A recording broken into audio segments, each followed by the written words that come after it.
Vous écoutez l'épisode 33 du podcast Business en spa esthétique, rentabiliser les épilations.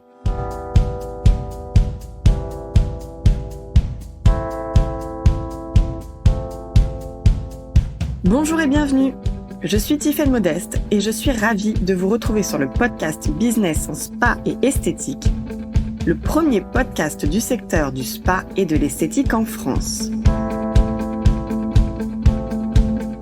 À chaque épisode, je vous propose de découvrir les meilleures astuces que j'ai mises en place au cours de ma carrière et qui m'ont permis d'atteindre le 1 million d'euros de chiffre d'affaires dans mon spa, les outils que je partage avec nos clientes et leurs histoires de réussite, et les témoignages des grands acteurs de notre secteur.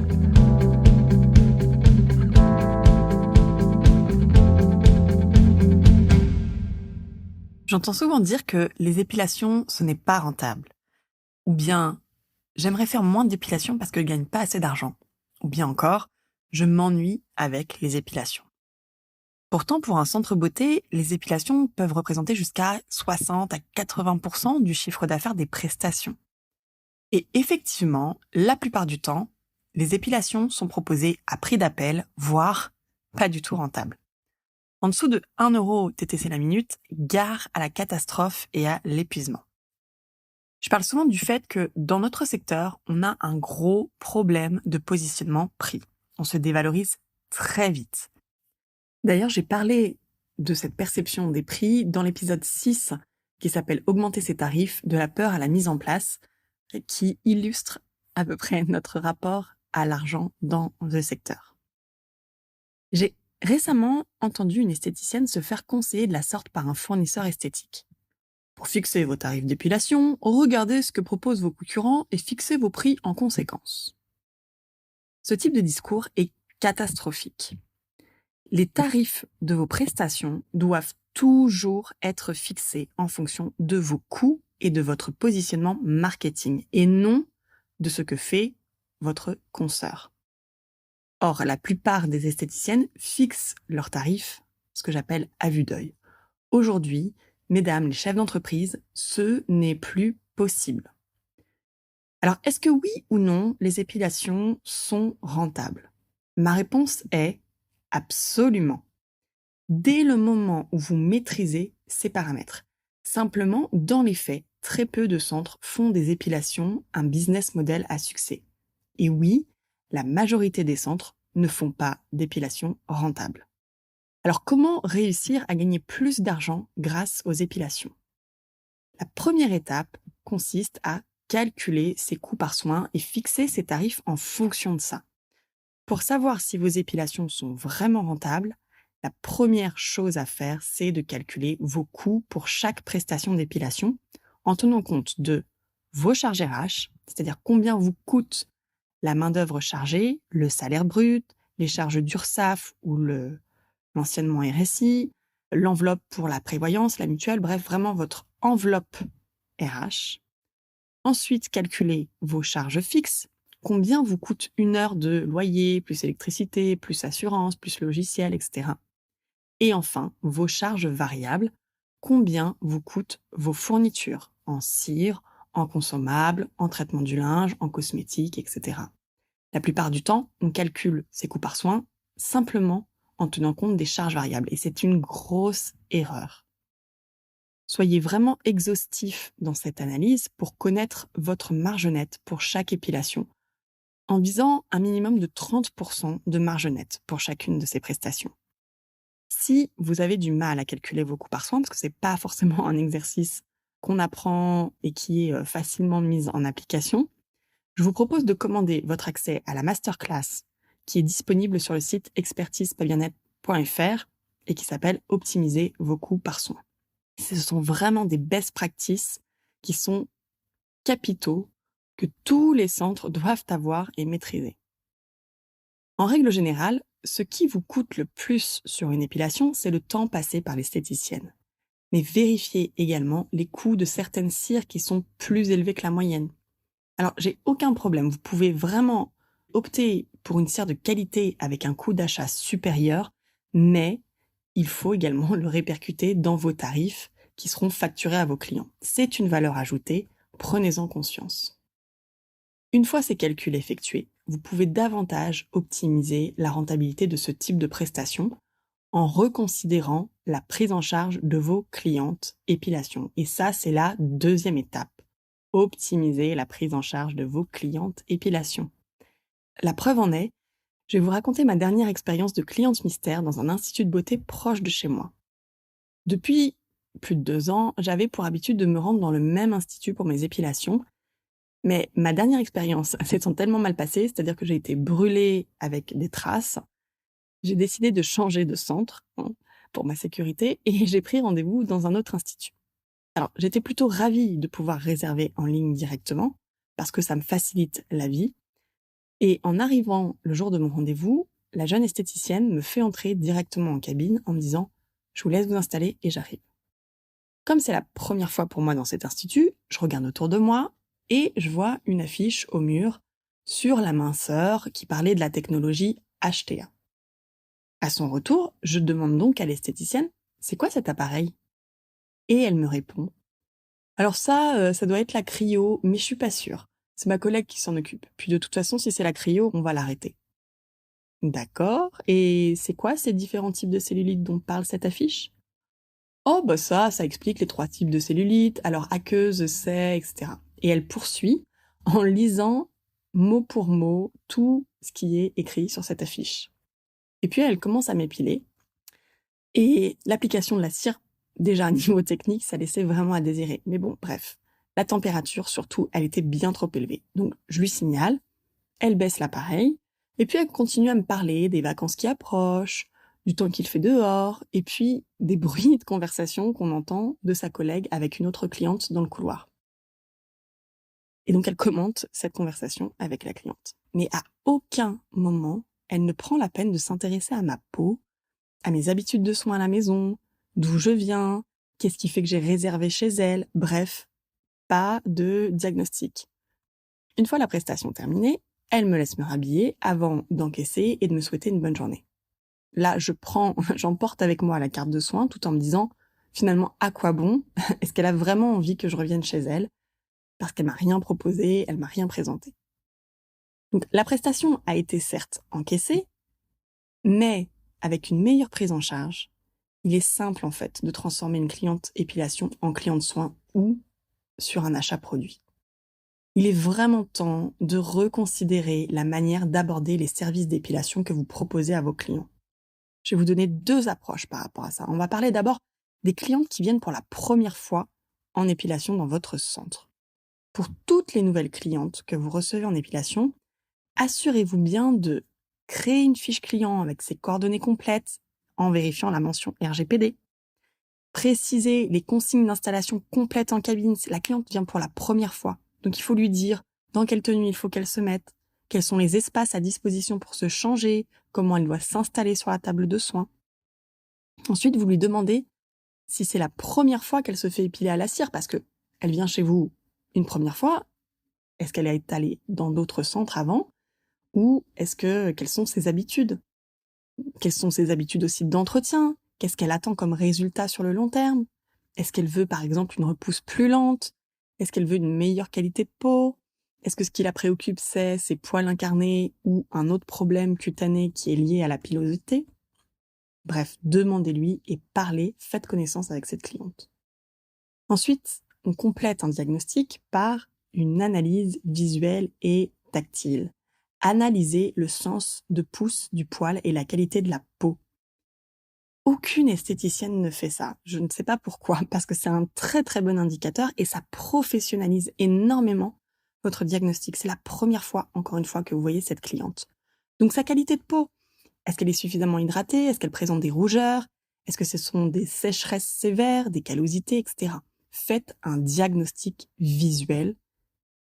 Expliquez ce que vous constatez, touchez la peau et faites vos retours à la cliente. Ensuite, vous expliquez le déroulement de la séance chez vous. Bah oui, ça paraît simple, mais c'est l'essentiel. De quelle façon vous préparez la peau à l'épilation, le choix de la cire que vous avez fait et pourquoi vous avez sélectionné cette cire, la méthode d'application de cette cire que vous avez choisie, la méthode de retrait que vous allez opérer, et puis tout ce que vous faites dans cette phase post-épilation. C'est important et en plus, ça va professionnaliser votre gestuelle. Pendant l'épilation, vous pouvez professionnaliser votre relation avec cette cliente. Proposez un diagnostic complet visage et corps pendant cette épilation. C'est assez simple, je vous donne une phrase. Comme c'est la première fois que nous nous rencontrons, j'aimerais vous offrir un bilan complet de votre peau au niveau du visage et du corps pendant votre séance. Qu'est-ce que vous en pensez? Testez-le, mais à plus de 99%, les clientes vont vous dire oui. Donc ça ne coûte rien, vous optimisez en faisant ça pendant la prestation d'épilation et puis ça vous ouvre une professionnalisation et ça vous ouvre aussi des portes pour des ventes complémentaires. À la fin de la prestation, vous faites constater les résultats par la cliente. Vous lui demandez ce qu'elle en pensait.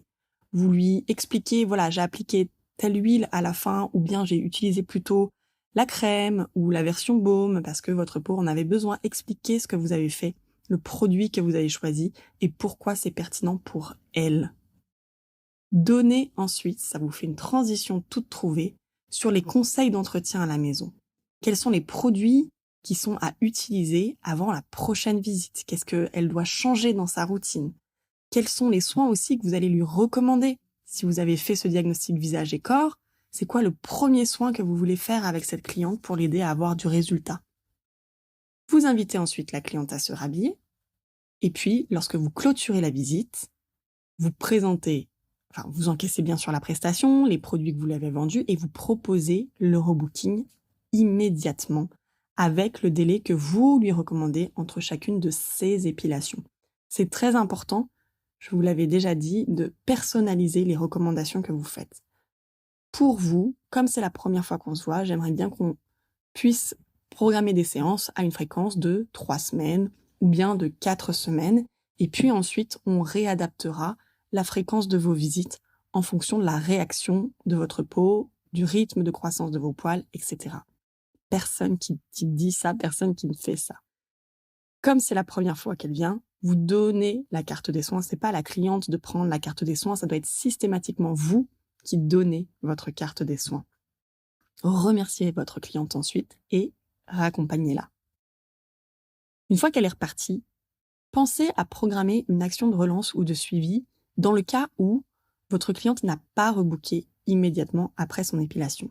Donc, vous vous mettez dans l'agenda une alerte, un SMS à envoyer 3 semaines suivant cette journée de visite, ou bien vous passez un petit appel téléphonique, ou bien vous envoyez un courrier aussi, c'est possible, si vous avez une jolie carte à envoyer pour rappeler justement l'approche de sa prochaine séance suite à sa précédente visite. Et de cette manière, en fait, vous optimisez votre temps et vous optimisez la rentabilité de vos services parce que vous favorisez le rebooking et les ventes complémentaires. Donc ça, c'est pour les nouvelles clientes. La deuxième parcours client à optimiser, c'est celui qui va concerner les clientes habituées et les clientes régulières en épilation. Et ça, c'est la plus grande difficulté des gérantes et des équipes que j'accompagne qui résident dans la vente aux clientes épilation qui sont habituées. Elles reviennent tous les mois et peut-être que ça fait d'ailleurs plusieurs années que vous les connaissez. Vous connaissez tout, ou quasiment de leur vie. Vous savez comment s'appellent les membres de leur famille, vous connaissez leurs problèmes existentiels, elles se confient à vous pendant leurs épilations. Alors, quand on a ce degré de proximité-là, on a sans doute oublié qu'elles restent des clientes à part entière, avec une peau et avec des besoins. Il est vraiment temps de reprendre les choses en main pour vos clientes habituées. Comment vous faites ça? Eh bien déjà, on reprend et on vérifie les coordonnées complètes et la mise à jour de leur autorisation RGPD. Parce que la plupart du temps, les fichiers clients ne sont pas qualifiés. Donc faites-le, ne faites pas à chacune de leurs visites, mais c'est bien de le faire une fois par an. Regardez les historiques de visites. Plus vous savez, parfois on a l'impression de savoir et puis on a oublié des petites choses qu'on avait échangées avec elle dans sa séance précédente. Regardez toujours les historiques de visite. Regardez toujours les produits qu'elle vous a achetés si elle achète des produits. Vérifiez où vous en êtes, où la cliente en est dans la consommation de sa crème, etc. Regardez les historiques de visite, c'est capital. Ensuite, vous préparez, dans la mesure du possible, une attention particulière pour votre cliente que vous connaissez si bien. Ça peut être la table qui est chauffée à la température qu'elle apprécie, ou au contraire des clientes qui veulent pas du tout de table chauffée. Peut-être de lui diffuser une musique qu'elle apprécie, si elle vous a parlé d'un concert auquel elle a assisté, d'une musique qu'elle apprécie particulièrement, et voilà, vous pouvez la surprendre en diffusant cette musique. Vous pouvez lui préparer une boisson spécifiquement pour elle, vous pouvez lui préparer un petit chocolat, bref, ce que vous voulez, mais une petite chose particulière qui est reliée et qui montre que vous êtes attentive aux échanges que vous avez avec elle. Analysez ensuite le sens de repose du poil et la qualité de la peau. Systématiquement, on doit toujours faire un diagnostic. Et pour une cliente qui est suivie, on doit faire ce suivi pour que d'une séance à l'autre, vous puissiez constater l'évolution. Donc, diagnostic visuel, diagnostic par le toucher, et vous faites vos retours sur les résultats obtenus par rapport aux séances précédentes. Ça peut être, par exemple, je vois qu'on n'a toujours pas solutionné ces problèmes de poils incarnés. Est-ce que vous faites toujours ça et ça à la maison? Comme ça, vous vérifiez aussi son rituel s'il est bon et s'il est efficace. Ou bien, au contraire, ça peut être, c'est vraiment bien comme résultat, vos poils repoussent moins et mieux. Parce que ça motive aussi en tant que cliente d'entendre ces félicitations et ces encouragements. Donc faites toujours un petit temps de suivi, d'analyse, on se pose, on regarde et on discute. On peut aussi reprendre la relation professionnelle en main en proposant le diagnostic complet, visage et corps pendant une épilation. Alors parfois on est moins à l'aise pour proposer ça parce qu'on se dit ma cliente elle va me voir à 10 km et ça va tomber comme un cheveu sur la soupe. Je vous propose une petite phrase très simple. Vous pouvez dire à votre cliente: à quel moment remonte notre dernier diagnostic complet de votre peau au niveau du visage? Est-ce que vous souhaitez qu'on en profite aujourd'hui pour refaire un point sur vos habitudes pendant votre séance d'épilation? Vous pouvez jouer la carte de l'amnésique, ça marche assez bien.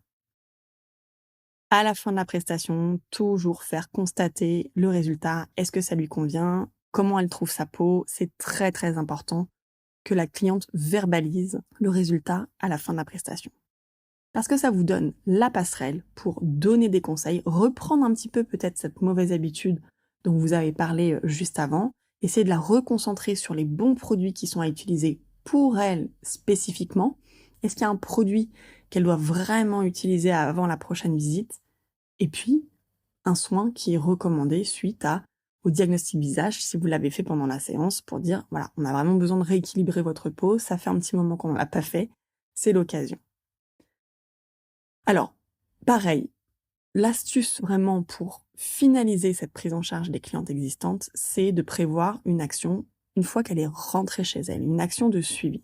Donc ça peut être un SMS, un mail, ça peut être une continuité de relation que vous lui proposez d'avoir au travers de vos pages de réseaux sociaux. Typiquement, il faut vraiment penser à inviter vos clientes à suivre vos pages, à laisser un avis et à vous recommander auprès de leur réseau. Parce que le bouche à oreille, ça reste le moyen marketing le plus puissant pour attirer de nouveaux clients. On ne le dira jamais assez. Donc si vous voulez augmenter la rentabilité de vos prestations d'épilation, il n'y a rien de plus simple. Soyez proactive. Revisitez vos prises en charge des clientes épilation, formez vos équipes sur ces standards et faites réaliser des visites mystères pour obtenir des retours objectifs sur ce qui se passe pour vos clientes en cabine. Souvent, on présume de ce qui se passe. On pense que les équipes, elles font bien, qu'elles ont de beaux discours, qu'elles ont de bons phrasés. Mais rappelez-vous de l'histoire que je vous ai partagée sur les expériences réelles des clientes en cabine. Donc si vos prestations d'épilation sont vraiment bien travaillées, alors les épilations, c'est très rentable. Si vous aimez le podcast Business en Spa et Esthétique et que vous aussi, vous voulez upgrader votre centre, je vous invite à nous retrouver sur le site expertise-spa-bien-être.fr. Vous pourrez y retrouver mes articles et ressources gratuites et faire le test en ligne « Quel parcours de formation est fait pour moi ?» N'oubliez pas de vous abonner au podcast dans votre plateforme d'écoute et de nous partager votre avis. Cela nous aide énormément. Merci et à la semaine prochaine.